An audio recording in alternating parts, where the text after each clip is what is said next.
Welcome to the Empowered Spirit Show. This is your host, Terry Ann Hyman. I'll explore the connection to the human spirit in a way that helps to navigate your life, including crisis. I am passionate about helping you to open up to your intuition and the metaphysical world of spirit to find your confidence in your own inner guidance. Take a pause, be inspired, learn ways to show up focused, centered, and more dynamic in your everyday life.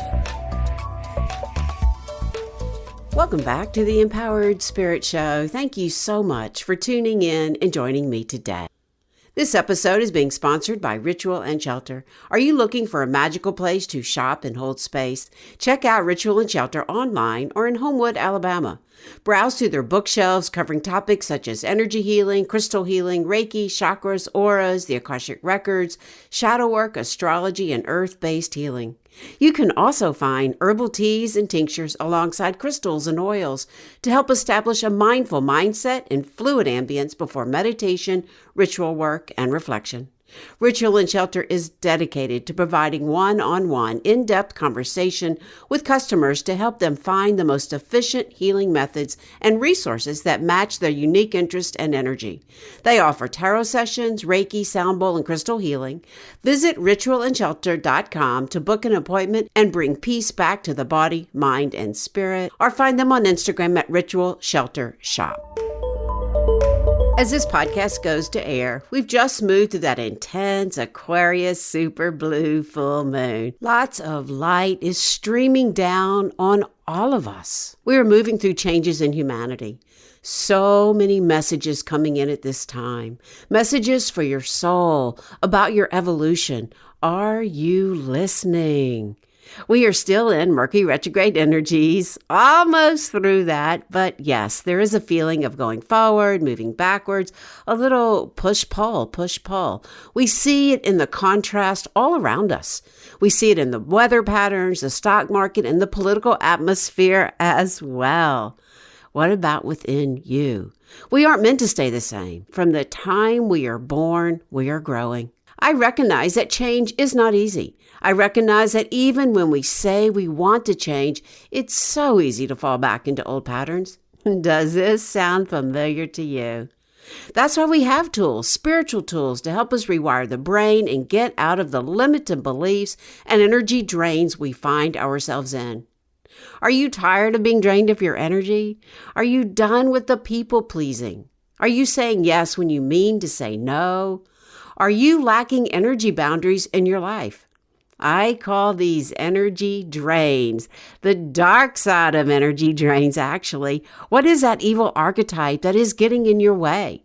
I have a quiz all about these evil archetypes. I'll drop the link in the show notes. I can help you with spiritual tools to work with your soul's energy and even some neuroscience techniques to help rewire the brain to encourage new growth, so that you can create healthy energy boundaries to monetize your energy.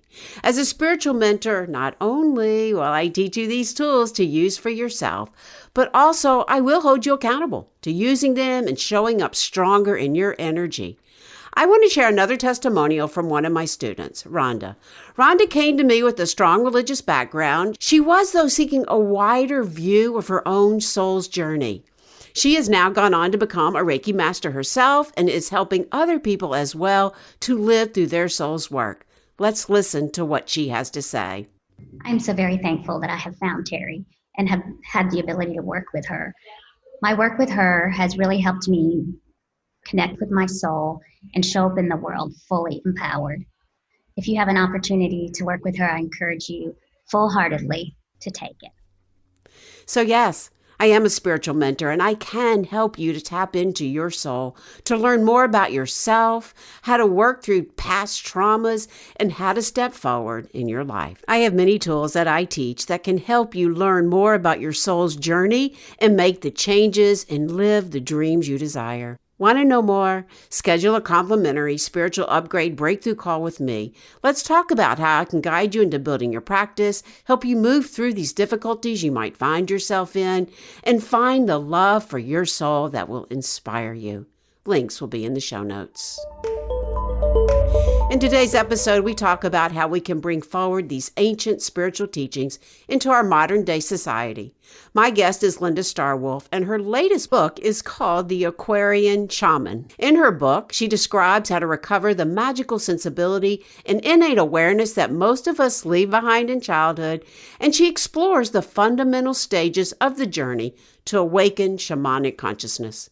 In this episode, we discuss what shamanism is, what indigenous really means, how ancient teachings can come together, the work of the shaman, misappropriation of this work, and the dance of the spiral path. Before we begin, let's take a moment to pause, center, as we call in the sacred elements, and set an intention for where you are.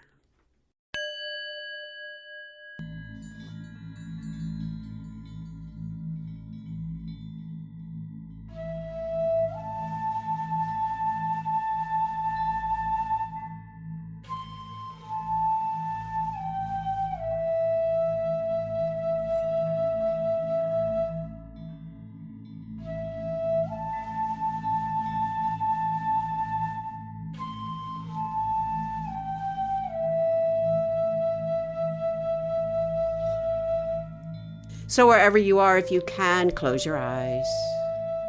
Taking a nice deep inhale, breathing up the body. And as you exhale, breathing all the way down, slowing down. Inhale, expanding the breath up the body. And exhale, releasing the breath as you call all your energy into you, grounding. Inhale, expanding the breath up the body. And as you exhale, call in the spiritual body to align right on top of the physical, the mental, the emotional bodies, centering. Inhale, expanding the breath up the body. And as you exhale, this time dropping into the heart, right into that deepest part. Feeling that connection, your spirit and the greater spirit, source, creator, God. Know that you are loved, guided, protected. Feeling all this energy coming in around us as we create this sacred circle. Taking another deep inhale and exhale as we call in our masters, the teachers, the archangels for joy and love, opening the heart, calling in the crystal beings for amusement, magnification, calling in your higher self, aligning right on top of the crown to open up to receive all these messages coming in for you. Taking another deep inhale and exhale as we take this time to notice. To notice where we are on this great wheel of life. Where I am, we find ourselves in this late summer energy. And as I teach in the medicine wheel in the direction of the south, the element of water washes through us, opens up that divine feminine, allowing for the growth of our soul. We call in these sacred elements. Fire to inspire the soul, air to clear the mind, opening, water to move through the emotions, opening the heart, and earth to ground with. And we call in the sacred directions to protect and guide us to the south, the west, the north, and the east, above us, below us, right into that deepest part of your heart. Setting an intention. Allow yourself to feel the elevated emotions, how you want to feel deep in your soul, and allow the soul's energy, this high vibration, to radiate out all around you, programming your aura, setting the energy. Taking another deep inhale and exhale all the way down, grounding, feeling the heart opening.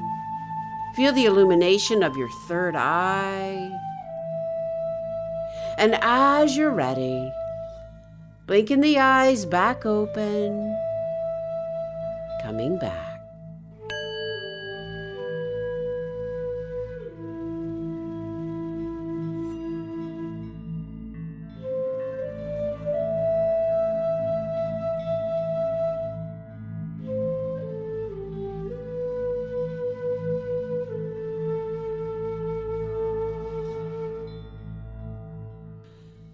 My guest today, Linda Starwolf, has been a visionary shamanic guide for more than 35 years, the founder of Venus Rising Association for Transformation and president of Venus Rising University for Shamanic Psychospiritual Studies. She is the creator of the Shamanic Breathwork Process, the Shamanic Ministries Global Network, and the Wise Wolf Council. She lives with her beloved husband, wolf dogs, chickens, and community at Venus Rising's Elemental Temples near Asheville, North Carolina. Let us welcome Starwolf to the show. Welcome, Starwolf. Thank you, Terry Ann. So you have written many books. Your background is amazing, your breath work, all the work that you do. I'm just very honored to be here and to interview you. And as we were talking about before we hit record, all of the many connections and all of the people that we do have in common. So how awesome that you're with us today. And congratulations. Is it like your 13th book, I think I read? It is. The Aquarian Shaman. Yeah. Walking the spiral path of transformation. So congratulations on that. And I would like to start by asking you, what led you to write this book right now? Well, in all honesty, I've been trying to write this book for about 10 years. But I was born premature, and my whole life, I seem to have been, I don't want to say ahead of other people. It sounds arrogant. It's not that. It's just that I've had visions and I've seen things before they happened, and with people, places, and things, and with times and with eras. And there's been a part of me that really felt that at some point on this planet, maybe it's because I was born in the 50s and we sang the song in the 60s and 70s, Aquarius, Aquarius, that I've been waiting for it and hoping it would happen before I die. Maybe that's it. But whatever the reason is, I've always felt like I had an Aquarian soul. My rising sign, my Mars and Venus are all in Aquarius, even though I'm a Sagittarian, fiery Sag. I'm a fiery Sagittarian with a lot of visionary abilities, which is a blessing and a curse sometimes, if you know what I'm talking about, Tyrion. I do know what you mean, yeah. But I've wanted to write this book for a long time, and I've tried to write it, and it just wasn't right timing. So I've written other books, and I've mentioned actually the Aquarian Shaman in other books. But eventually, this book initially wasn't going to be the Aquarian Shaman. It was really going to be more of a tribute to ceremony in a certain way, and speaking a lot about one of my main elder teachers who's passed some years ago, Wolf Clan grandmother, Seneca Wolf Clan grandmother Twyla Nitch, and also my breathwork teachers, some who are still alive. But when it came down to it, and I prayed about it, and I asked, what is this book about? And it's the Aquarian Shaman. And then I heard this other voice say to me, all your books have been about the Aquarian Shaman, but this one we're actually going to give it the name, It's Time. And when I asked what that meant, and it said that it's, at this time, there's a chapter, a new story getting ready to begin. And there always is, but there's also, as Gene Houston used to say, epoch times or termas when a big shift happens. And that all the beings that I connect with, both invisible and visible, point that we truly are going to have the opportunity to embrace the, if you will, the path of the Aquarian energy of love, of more ability to see that's what light is. The more light that shines on something doesn't mean there's not darkness, but the more the light shines, we can see everything, the light and the dark, and therefore we can make changes. So I felt that if we were going to make change, at least in my lifetime, which I hope to see, that this was right timing. And from there, it was very clear. Aquarian Shaman is the name of this book. So it could have been a lot of things. But this is what it is. And I think it's a archetype, if you will, that we can all embody. And I believe that is the message, that it's time for each of us to stop looking necessarily to, quote, outside authority figures to heal us, and know that they can be wonderful teachers, guides, and way showers, but no one can change us but us. So true. That is so true. And I love the way that you talk about terma. I love that word because it just means so many things, like coming together, ancient teachings coming into the present time. And I think it is so important. And I think our Mother Earth needs this care and this compassion. And the work that we do with this kind of shaman work is of the earth. It needs that recognition. It needs that acknowledgement. So I'm very grateful to be reading this book right now. Yeah. Mm-hmm. Yeah. Thank you. Thank you. I can sense that that you really get this, because some people look at me and go, what? Aquarian Shaman, what does that mean? And then some people just look at me and go, oh, I haven't read it, but I know exactly what it's going to be about. And that touches me. I think it's so important because I think that there has been, in some cases, a little misappropriation of the word shaman and going and studying and then calling that. And then what about the indigenous people? What about the teachings? Where is this coming from? So I feel like this is allowing us to update this idea. But the main teaching, as you just said, is what we have within us and how we connect. Right. To our beautiful earth and to the ceremonies and to life and to the directions and how we work with this energy. And I think that's so important. I could not agree more. And first of all, I want to say that it hurts my heart around misappropriation. It really does. And I know there has been so much of that. And that is not something that I have ever done.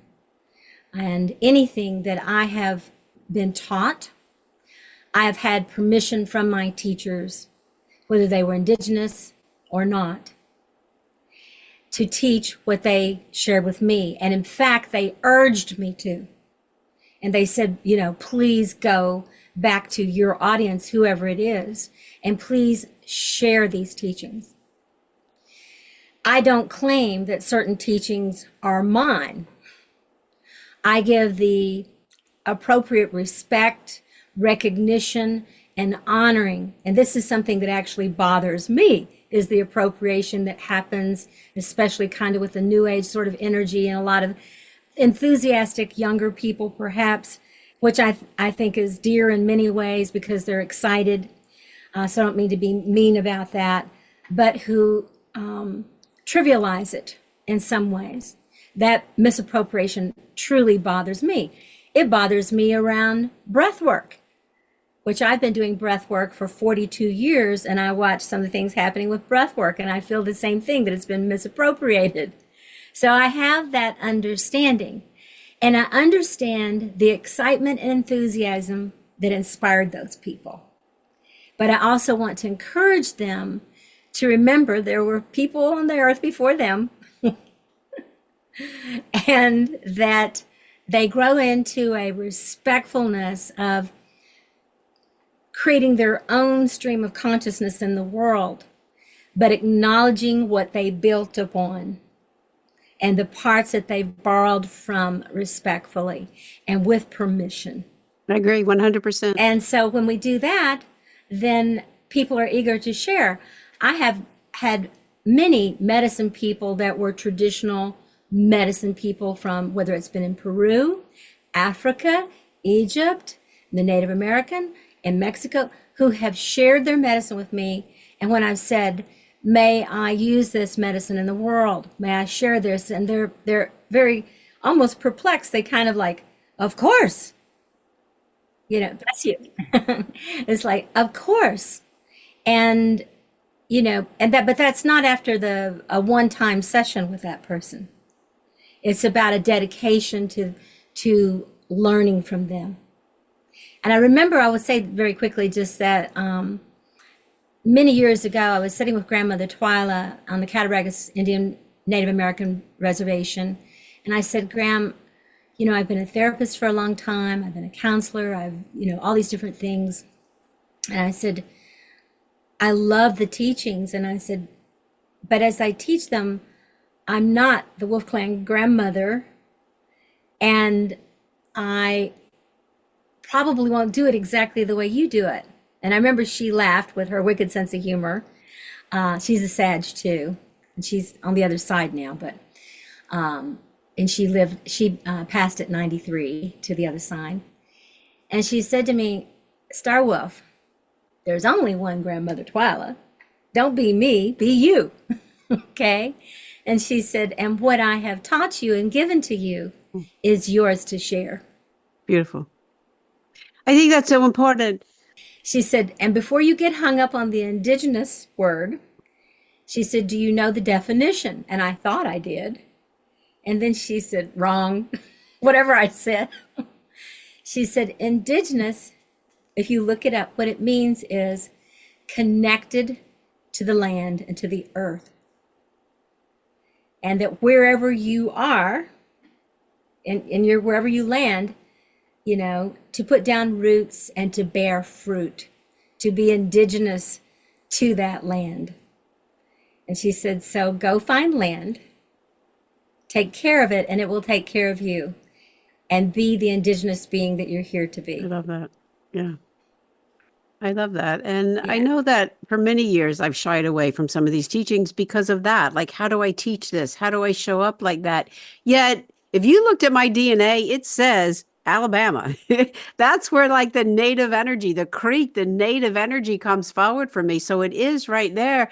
But I never really knew how to share that. And I feel like through some of the other teachers I've worked with, and especially with what you're saying, I do have a connection. I tend to medicine wheel. I sit on the earth. And these are the teachings from my heart that I think are so important. And I feel like that's what you're saying too. And so we open up to teach them as we know and as we have been taught. I always find like as I've been taught, yes, it becomes part of me, but I am carrying on many traditions, many ways. I really believe that too, Terry.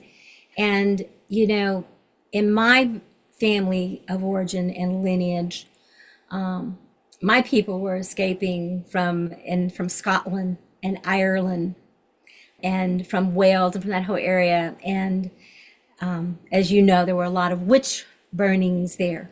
The people were very indigenous in those areas. And when I said to Graham, I don't know if I have any Native American blood or not, I'd always heard it doesn't show up yet. You know, I haven't dove into it enough. It hasn't shown that. And I said, but this is where I'm from. And she said, well, your people came over to escape persecution. And she said, probably in your background, just knowing you and fixing your energy, Star Wolf, you know, and she's the one that gave me that name, by the way. Okay. She said, you are following a lineage that's very similar, because she's a very smart woman, a very similar, she said, to my own. She said, you pray to the directions, you call on the great mystery, you call on the great mother, you call on the great within, you know, and she really helped me feel comfortable with this. And she said, reclaim those energies. She said, we're like cousins, you know, and she said, and your people were destroyed, many of the people, and burned at the stake, you know, for doing your rituals and ceremonies. And she said, that's in your blood. You remember that, you know. I agree. Yeah. My father's lineage is Ashkenazic. So we also had that, having to leave and having to come. His family came in through New Orleans. So there's some of that energy as well. So I totally understand what you're saying. And it is important that we know our roots. It is important that we know that part of us that carries through our DNA. Now, I also work in the Akashic Records, and I also know I've had past life. I know my Lakota experience is all past life. And then I've studied. I've done a lot of Native American studies in my lifetime, but I know that's there for me. Like I could do beadwork. Like, where did I get it from? Never took a class in beadwork ever. I've taken jewelry classes, but never in beadwork. I can bead unbelievable. And just like, okay, this is in me. I sit down, I go, okay, let's figure it out. And then off I go. So I know part of that sacred art and sacred energy is definitely coming from there. So let's talk about your book for a moment, because I wanted to talk a little bit about the qualities that you talk about that the Aquarian shaman possess. Mm-hmm. Well, a big part of that energy, I think, first of all, is acknowledging our own sacredness. And I have the utmost respect for medicine men, medicine women, medicine people of all different traditions and elders in general who are, who have carried wisdom and held wisdom and restored that wisdom and who are dedicated to sharing that wisdom and passing it on. Not all elders are doing that, but the ones who believe that they need to pass it off and not just keep it to themselves, and that they care about the future generations. So that's a very big part of the honoring that I do and the lineage that I have. And the sense of needing to really drop in and remember who we are. And each of us remember our purpose here. And sometimes in order to do that, we have to go into other states of consciousness. You know what I'm talking about? Right now, plant medicines have been resurrected, and people are very, very interested in that. And I think that that's a lovely way to move into those kinds of consciousness. If you have someone who really knows how to carefully take you through that, instead of just taking 75 people to the Amazon and, just drop them in the middle of the jungle. I'm not necessarily. I agree. I agree. Yeah. I won't be signing up for that one. Okay. No, I traveled alone right at the end of COVID to Costa Rica because I couldn't understand what was going on with me in my life. My mother was gone. I couldn't get out of grief. Everything was crushing in. I'd had that near-death experience. So I agree with you, right? But there are other ways to access it too. I was just recently one of the contributing authors with Freddie Silva talking about portals of energy. So my experience down in Teo opened me up to where was that grief? Why was it so intense in my life? Through portals of energy. So there are other ways too. But I do believe it all comes with what we've already been talking about, connecting with the elements, connecting with that truth of who we are. It's really true, Terry. I started doing altered states, as I said, as a teenager at the University of Kentucky in a very unconscious rock and roll sort of way. Going to rock festivals, etc., marching against the war, doing all kinds of things, and getting a degree in social work. And mostly I was in altered states the entire time I was there. And I had a near-death experience because I took too many different substances and ended up in the hospital with cardiac arrest and died for about 30 seconds, and then they brought me back. So that was my first death experience, and I came back from that. But that immediately woke me up, and that I dropped all chemicals at that point except alcohol. Well, 10 years later, I almost overdosed on alcohol because I had stopped everything except alcohol. So I drank a lot of alcohol. So at 29, I'm a counselor. I'm doing things for everybody else. I have a child, I have a family, and I'm a nightly alcoholic. And then I got sober at 29. So I'm almost 72. So I've been sober 42 years. And in that 42 years ago, I discovered breath work. And I can get high on my own supply. High on your own supply, yes. So I learned that what I was seeking in the mushrooms and the psychedelics and everything that I was doing, and then the alcohol, is that I was seeking spirituality.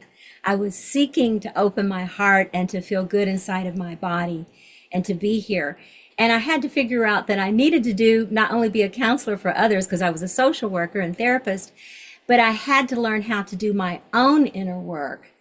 Good old family of origin, working with the shadow, in order to truly find my inner beloved and my higher power, and to be able to bring that message as part of my purpose back to the world.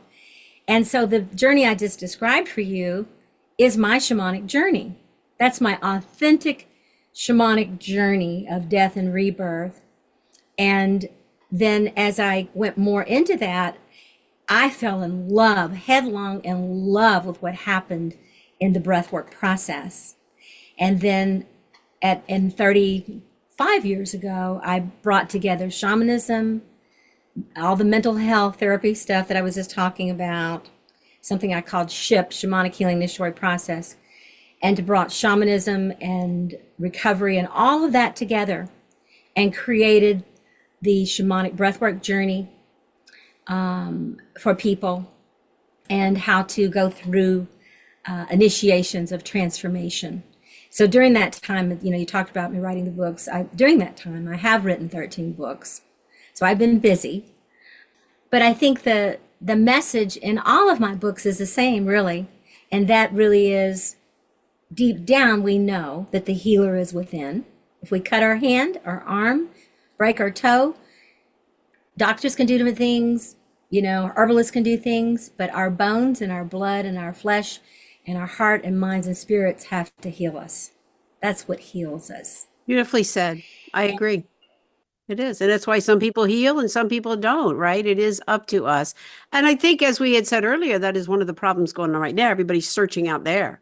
Let me get the next best thing, when really it's like, pull it in, pull it in. Breathe, pull it in. That breath is so important, right? I learned breathing. I didn't learn to breathe correctly until about 12 years ago when I came back to Birmingham, and I had an excellent yoga teacher, Kasha Ellis. Give him a shout out. I finally started learning to breathe and actually activate that diaphragm correctly, because I was a reverse breather, which most people are. But yeah, very important. Yeah. And that's often triggered from your birth. It depends on if your mother was drugged or not. Mine was. She was unconscious. Mine smoked. And just there's lots of different things that go into that most people don't come out and have natural births and take that first breath in an actually sober way. My mother was ethered, so I was ethered, which is alcohol. And so my first breath, I was drunk. And that's the reality. So, and they've correlated that to people who develop alcoholism later on. I bet they do. So it's a lot of interest to that. And, but the breathing obviously is paramount. We can go without food for many days, water without many days. We can go without sleep for many days, all kinds of things. We can take heat even in the desert, or even cold, but we can't go but just a few seconds or maybe minute without taking a breath. So it's pretty clear that what connects us to this body and this experience is the breath. So I birthed shamanic breath work 35 years ago and started Venus Rising. And we have trained people all around the globe in 33 countries to do shamanic breath work, not only for themselves, but they're certified facilitators around the world. And then we even have several congregations who are allowed to teach our first level of training. So that's a big part of my quote, Aquarian Shaman, I guess you could say, ministry, because we also ordain shamanic ministers legally in the state of North Carolina and around the world through our university. And, at first I had a little twinge about, because I came from the Baptist background, so I had a little twinge about being a minister. And then my mentor at the time, Mel Sudd, who was a good friend with Martin Luther King Jr., and he's no longer with us. But Mel said to me, and he was a Jewish man, he was a mentor to me, and he just said, Starwolf, why do you want to leave all the good stuff to the churches and to religion? They're going to screw it up. Why don't you really be a minister? Why don't you be a medicine woman and be a minister? Yeah. And why don't you teach other people to do that? And he authorized me through his organization to ordain ministers. Yeah. I was ordained in New York. So here I am, Jewish girl, left in the 70s, right? I was born in the late 50s, left in the 70s, went off, landed in New York. And just because of my path and circumstances that led me to find my very first spiritual teacher. And then I was in New York during 9/11. And so she was looking for help to be non-denominational, but spiritual clergy. And so I joined the ministry and became ordained. And then I come back to Birmingham. People are like, what? What are you talking about? Nobody had a clue what I was talking about. So it has been a challenge to share that. But then I do know that it is so needed right now. And I do understand what you're talking about. And there are others. My area probably needs me to share more because it is infiltrated with so much of the dogma, religion, you can't do this, you can't do that. And I've struggled with my Jewishness for a long time. I really have. And just recently, since I've been back in Birmingham, asking, like, well, why? And because it was so much anti-Semitism, and I was ridiculed and I was made fun of very early on, young, didn't understand. And my mother's family was all like farmers and of the earth, and they didn't care what I was. And I could never put that together. So I've had to embrace it most recently, and now taking on this honor of working with, the ceremonies that we do for those that have passed, like, okay, then this is a chance for me right now to embrace all of that and bring it forward in a way that I can bring it forward. Yeah.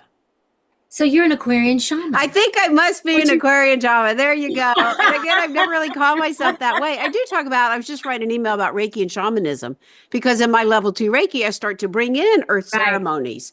And so I gave it a name, but really it's bringing in the ceremonies and really, sitting by the fire and connecting with all the elements. And so I do start to bring it in my Reiki too. But yeah, I guess maybe I am. And I did notice in the back of your book, you do have several pictures of different teachers, and there's several that have been on the show and that I've studied with. I love Itzhak Berry, as I mentioned earlier, and Stephen Farmer was on the show. Lee, of course. Lee, I love. Lee, I met practically the first 6 months of being in Birmingham. Yeah. Oh my. I was guided to him because I was looking for sweat lodges. Yeah. Yeah. So I've known him for a while, for sure. And I love that he embraces all aspects too, and then turns around and Absolutely. yeah, puts it out as his own, for sure. But I think it's so important because you still are bringing in so many of the important aspects: spirit, altered realities, animal energy, right? Breath work. All of this is so important. The sacred circle, the directions, the elements, all of this is so important. And I know sometimes people can look at me like, yeah, really? But it's like, yeah, really? Like, this is how we're going to move through transitions. Yeah. I think that I'm not sure how to say this, and you don't hear me say that very often because I can say just about anything, Terry Ann, but I'm sorry if I'm calling you by your middle name, but where I come from, people call you by your middle name. Well, I do use it. It is a Southern thing. It is. But I was always told to show up completely in who you are. And that is completely who I am in my work. Terry Ann Hyman. Yeah. It's a beautiful name. Beautiful name, Terry. But there's just this, I think my own hesitancy about the word shaman or Aquarian is because of what I've witnessed around people popping up, and I don't want to be an ageist again, but somebody that's early 20s popping up with a stellar website and to die for body, barely clothed with feathers on and in the jungle, and there's like I'm so bad, I'm embarrassed to even say all that, but it's just true. Maybe there's a little bit of envy there, but anyway, on my own shadow around it. And they have all this great promo and everything. And that like they've been doing this for about 6 months. And they're saying, I'm a shaman. Well, the truth is they are, because I believe that everything on earth, plants, humans, minerals, all the elemental, the water, the earth, the fire, and air, and human beings, we are all shamanic, that we're created from the elements and from the great mystery that created those elements and activates those elements. So we're all our shamanic goddesses, or creator, whatever you want to call it, shamanic children, all of us. But to carry shamanic wisdom is something different. We could say we're all humans, but not everybody's got exactly the same thing going on, at some level. And an experience too in life. Yeah. I think our elders is so important. And this past week I did a podcast about elders, what qualifies an elders into ancestry. But I think that's so important because in our culture, it's again, like you're saying, and I think some of that, whatever we call it, envy, or like, who do they think they are, whatever. But I think that the idea that our elders are so important right now, and we're just like pushed aside, right? It's like, no, let's go for the younger one. And I see this in some of my yoga classes I teach, the younger students, the younger teachers. Okay, it's okay, right? But I still know that I do have value. I know I do, right? Yeah. But it is important, our elders. What kind of cracks me up about it is that I've always looked for the elders. I've wanted to meet the elders who've had lots of life experience, that they've had their own heartbreaks and tribulations, and that they still shine, and that they've risen over and over again, that they understand that shamanism is not just doing rituals and ceremonies, it's an absolute way of life every day and perspective of looking out into the world. I've been living this way consciously for more than 35 years. I'm going to be 72 this year, so I consider myself, an elder. And I still have elders.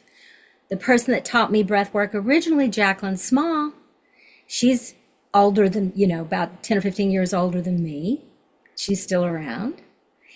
And I have an elder that lives about, she was about 30 minutes from here, Grandmother Blue Star, and she was lifted out of her home not too long ago because she had a heart attack, and everybody thought she's gone this time, Grandmother Barbara. But she didn't, and she's back, and she just finished writing her book, and I think she's 88 or whatever. So I have different elders that are around me that I feel, thank God they're still here. I still look to them. I'm very grateful. And then I have several women and fewer men, but some, like Stephen Farmer and different ones, that are similar to my age. So we're colleagues and friends, brother, sister elders, And I know that there's many wise people younger than me, and I learn from them. And Grandmother Twyla, she was 94 when she passed, and she said to me, I learned so much from you and from the younger people. And I was like, really? What can I teach you? And she said, oh, you have so many, things you're seeing and doing that I'm not doing. And so I know we learn from everyone. We do. But I think it's important. It's important for both and not a either or. Like you're over the hill washed up, or you're too young to know this, because I knew a lot of things when I was young too. But I also had to grow into it, like I did my certain shoes that my mom bought me. I had to grow into them some, even if I knew it. Because like you said, Karen, I believe that we come in with many, many lifetimes and old soul energy. But sometimes we don't remember that for a while. Sometimes it's our life experiences that helps us remember how to call on that wisdom. And so I think that we don't want to discount the youth. I don't want to. As I shared with you before, my husband is younger than me, and I have grandchildren that love to hang out with me. Like, Mammy, are you going to take us to Teotihuacan? Or we want to go to Egypt with you next year, that sort of thing. So I love my grandchildren. I love my children, and I love the elders. I have a special place in my heart right now for the elders. And I respectfully invite them to my events and things at no charge. And just like, will you come and please just be here and share your wisdom? And just one thing about that, we just had an elder here, Scott Guynup. I don't know if you've ever heard of Scott. He was married to Paige Bryant, who passed some years ago. And Paige is amazing. If you know who Paige is. If you don't, please look her up, Paige Bryant. She's a famous psychic and mystic, extremely famous. And she wrote a book called The Reawakening of the Great Smoky Mountains many years ago. She was extremely close with Sun Bear and built medicine wheels with him all around the world. And 40 years ago took people to Egypt and different places. And she died a few years ago. And she brought one of Sun Bear's medicine wheels here to the land we shepherd. And we have a huge medicine wheel on our property that we tend to, that is a Sun Bear wheel that was inaugurated between her and Wind Daughter. You may know Wind Daughter, but Wind Daughter also extremely close with Sun Bear. And it was Wind Daughter who put the stones in place with a, what do you call that? It was a machine that picks stones up. I can't think what it's called right now, but anyway, because each one of these stones weighs about 2,000 pounds. And so it's a huge medicine wheel that looks out over the mountains here. And it is one of our most sacred temples here on the land. Yeah. I love mine. Yeah. When I came back from New York and first lived here, my parents were starting to go through that transition. That's where I would go. Rock by rock, I built it, stone by stone. I had some beautiful crystals, and recently I had somebody come through and damage it and take some of the crystals. It was so sad. And I Oh, could feel it on so many levels, not just that they took my crystals, but it was like how it must have felt to other indigenous people to have their lands destroyed. And I yes. was really hurt by it. I really was. Yeah. But that has been a saving grace for me here. And I do believe I know of some of Sun Bear's. I've looked him up before. And I don't even know how I knew to do it. I don't know. I just did it rock by rock. And at first the directions are off and I'm moving the rocks around, right? And getting those cardinals directions right going. But there is something to be said about being able to sit on the earth right now, for sure. Yeah. And I think that, what you said too about how we learn from each other. And I think you even said in your book, like you're always learning and you're always growing, you're learning from your teachers, but we also learn from our students. I agree. I agree. And one of the things with Rita Rivera Fox, one of my teachers who I would consider my elder here, I just love sometimes just being in her presence, right? And just like that purity of energy that she gets me. She's a true Nagua. She's a Yes. dreamer, and she's helped me learn the idea of dreaming and just how I can then take that forward as well. So I do think there is something to be said about passing on this energy, about sitting with elders, and then even honoring the age that you're at. I think that's important. The age I'm at, I'll speak for myself. Carrying that senior citizen card, I can make fun of it or I can honor, right? Like, okay, Yes. this is where I am in life and this is who I am. And I have sat in many circles, right? And I bring that forward. And I think that's exactly what your book is about. And I think that whole idea of what shaman means and what the Aquarian age will bring to us is very important. Will we see it in our lifetime? I think we're starting to, quite honestly. I think this recent shift out in our world right now, like this whole political shift up is like, okay, something is shifting here. We'll see what happens. But I think it's all really important that we do recognize. We recognize how important, like, look at all the impasse in the world coming forward. There's a reason for all of that to come forward and to understand that more. So we are growing and we are evolving. I did want to ask you before we start to round up, because obviously we could talk forever. I love you so much already. But the Well, whole you idea just of, have to come for a visit. I'm going to You come. have I'm to going to come. come. I'm going to ask you when we finish. But the whole idea of the spiral path. Yes. The spiral path for me it's my path. And I guess it's the Baptist in me that believes that it's everybody's, like everybody, the Baptist, sorry, Baptist, but I love you. I'm one too. Is that, this is the way, but I do because I tried walking the straight and narrow, the linear path. I tried that one. And I understand that that is the predominant path that people strive to be on this earth. And it's a very you know, young, very linear path. And it says you start at point A and you don't stop until you get to Z. And that's what you do. And it's always upward mobility. You don't stop, you don't pause, you don't take time to grieve, you don't take time to smell the roses. You do this. And so and this is not against the masculine at all. I love the masculine equal as the feminine and any 50 shades in between. But in that yang energy that's always erect and going, and I know that one very well. I'm really good at it. But it's very damaging. If that's all you do. It's damaging to your heart, physically and spiritually and mentally and emotionally. And it wreaks havoc upon us, and it's wreaked havoc upon our environment. And we call it progress. About moving forward, keep going, don't look left, right. It's very regimented. It's got one thing in mind, and that's what it's going to do. It is a phallic energy. It's not evil. It's not bad. If it's used in harmony with the feminine, which is the circle, and the circle is the womb. So if this is the phallus and this is the womb, this is a place of nurturing, staying safe, being contained, being held. And that's a wonderful energy too, except when it's not. Except when you need to come out, wherever you are, stop hiding. You've been nurtured enough now for the moment. It's time to stick your foot out or your little head out and come into the world and bring what you're here to bring to the world. And I wanted to hide. I was an only child. I was kind of weird. I think I was kind of Aspergerish. all those kinds of things. As a little kid, I felt awkward. I was never in the in group, I just didn't know the rules, that only child syndrome, all that kind of stuff. But anyway, the being in that womb space is a beautiful place. And like we have a workshop and retreat, and we come into that wonderful feminine energy, men and women, everybody, we come in and there's that circle of the medicine wheel or the sweat lodge. It's beautiful. But you can't stay in there. You would sweat to death. You've got to come out. So, when we're sick, we need maybe to go to a dark room and rest and go into that feminine energy and have people bring us tea and cookies, whatever.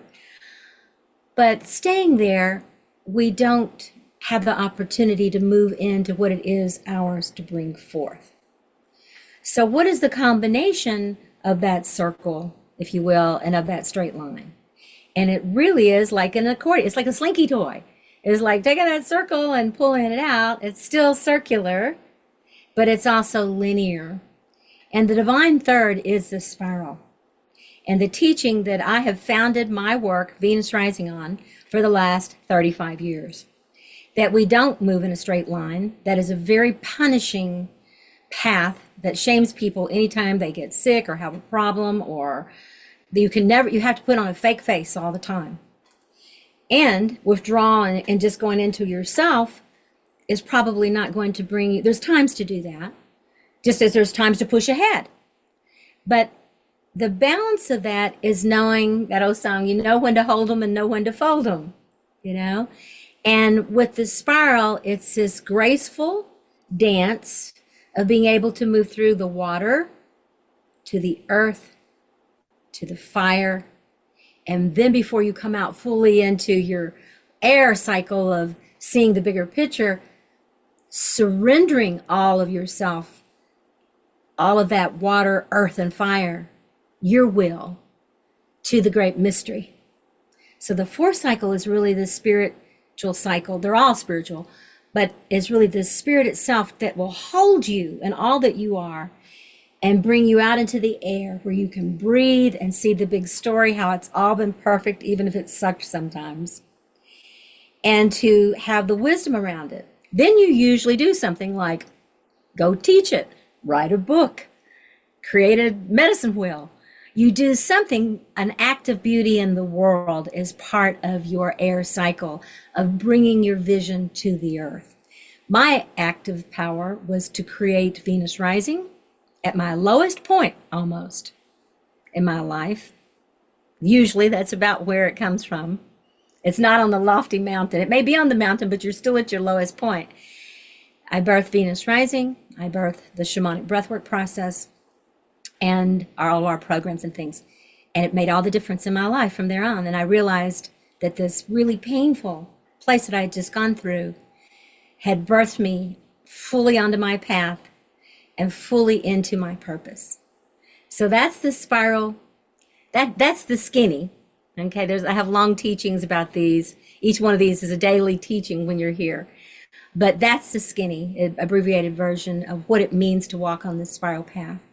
And the last part of that is that if you're an Aquarian shaman, okay, that you are walking the spiral path of transformation, that you're willing to expand your consciousness over and over again for yourself and for the highest good for our planet.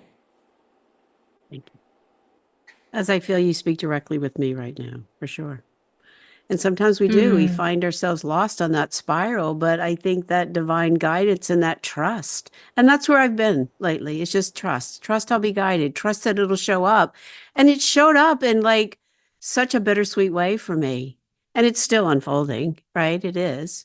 But I think that spiral is important. And I think it's not linear. No matter how hard we want to plan and do and act and live in the world, it's like, wait a minute, right? Yeah, it's not. Yeah, definitely. And we have to wait in between each one of those cycles. I can be in the water cycle and really want to hop. See, I want to jump in the fire. I want to get so much done. Fire right now in me. Yeah. Yeah. So it's taking every ounce of strength and patience to hold. Yeah. To hold. Mm-hmm. My weakest suits are water, and earth. The feminine. My stronger is to go into the fire and the air. So for me, my dharma has been to learn how to trust the feminine, other women, my own feminine self, because it was safer to be more masculine. But it wasn't. It was destructive in the long run. Same for me. I had 2 children to raise on my own in New York. Yeah, I hear you. Yeah. So I've been embracing that as well and learning about both. This morning I was standing, I was going into what we call minion here when you're in that 7 days of mourning. And mostly it was the men leading. There were a few women, but I thought for a moment, like, okay, this is divine masculine. It's like, okay, feeling that the prayers and the blessings is like divine masculine. And we need both. We need both aspects right now. We do. And so finding that balance, and I've had to learn about that myself. I agree with you so much. Oh my goodness, I could keep talking and talking. So I love your book. I can't wait to keep reading about it. It offers so many things: exercises, the sacred circle, the elements, the archetypes. There's just so much in here that, I highly recommend it for sure. Now, I believe there's a pre-order on the book now. It'll be out in September for sure. And where else? Where can we find your work? Where would you like to direct us to that? Well, I think probably the best way is just tell people the website, which is pretty simple to remember, and that is shamanicbreathwork.org. And if you go onto internet and if you just put Linda Starwolf or Starwolf, you'll find lots of stuff. I make a little joke and say, well, my name's written on the bathroom walls because I went into a bookstore recently, and while I was sitting on the toilet, I looked up and was looking at my face. My maid put the poster in the bathroom on the wall. That is so funny. We used to make jokes about your name being on the bathroom wall. Well, I finally made it. That's my claim to fame. So if you just look up Venus Rising or Shamanic Breathwork, a Venus Rising Association for Transformation, Shamanic Breathwork, or Linda Starwolf, you'll find it. And of course, I have all the social media stuff. And great. And I'll put the links in the show notes. I will. And give a shout out to Inner Traditions, the publisher of the book. They're awesome. They're great to bring your work out for you. So they are awesome as well. So as we go to close, I do like to leave our listeners with just a last uplifting thought. How would you say that the work that you're doing through bringing the Aquarian Shaman forward can help to empower the spirit right now? I think that right now is a very difficult time, and maybe it's always been a difficult time during epoch times on this planet. But I believe that and Grandmother Twyla told me that I would live to see this time. So she told me she wouldn't, but that I would. And I think what she meant by that I was going to see a time when we had the technology, when we had the wisdom, we had the abilities to actually change the world, to be able to feed people, care for people, to do all the things that the Aquarian shaman would hope for. And that what I believe, quite frankly, in the hearts and minds and spirits of all people, or most people in the world, want. I think most people, maybe I'm naive, maybe I'm still a hippie in the 60s, but I believe with my whole heart, because I've known so many people all around the world. People all over the world are good people. Get out and travel and do things and meet people if you don't know that. They're good people. They want the same things for their families, for their children, for the place where they live, for the waters that are around them, for the air that they breathe, for the forest, wherever it is that they are. People are basically, I believe, still good. I believe that. Maybe that's a airy fairy Aquarian vision, but I don't think so. I've known thousands of people, thousands upon thousands. And those who, quote, aren't good are hurting. I don't think they're necessarily bad. I think they're hurting. So I think for those of us who are in a place, such as yourself, myself, the others that we know, if we are in a position where we can do good in the world in some way, to do it. That's what makes you an Aquarian shaman. To remember who you are and to remember what good you can do in the world. And I don't know what I'll live to see in my lifetime, whether I'll live to see, as Grandmother Twyla used to say, you're going to live to see the beginning of the end, or you're going to live long enough to see the beginning of the end and the beginning of the beginning. I'm hoping it's the latter for all of us. To remember who you are and what good can you do in the world and bring it out. Yeah. Yeah. It's not a time of hiding. Yeah. Well, thank you so much for the conversation, for joining us, and for the work that you bring to the world, to your spirit. Namaste. My pleasure. Thank you. Yes. Connecting to the nature around you every day, holding rituals, being with Mother Earth are touchstones that allow you to guide your life in the direction you desire. No one can change you but you. And I agree with Starwolf. We have the technology, the ability to change the world, feed the world, honor the water, the air, the earth, the spirit. I believe that people are good and that they can do good. And as she says, this is what makes you an Aquarian shaman. Be sure to check out all of Starwolf's work. All the links for her will be in the show notes. Reach out. I can guide you into your soul to dance with the spiral of life. It isn't linear. Schedule a complimentary spiritual upgrade call with me. Thanks again for listening. This is your host, Terry Ann Hyman. To your spirit, namaste. Hey everyone in the local area of Birmingham, Reiki circles are back. Full moon Reiki circles, that is, at the Yoga Lab, starting with the first full moon in September and then closer on to each full moon after that. Come join us, build this community, receive some healing, and experience the beautiful energy of Reiki. I'll drop the link in the show notes.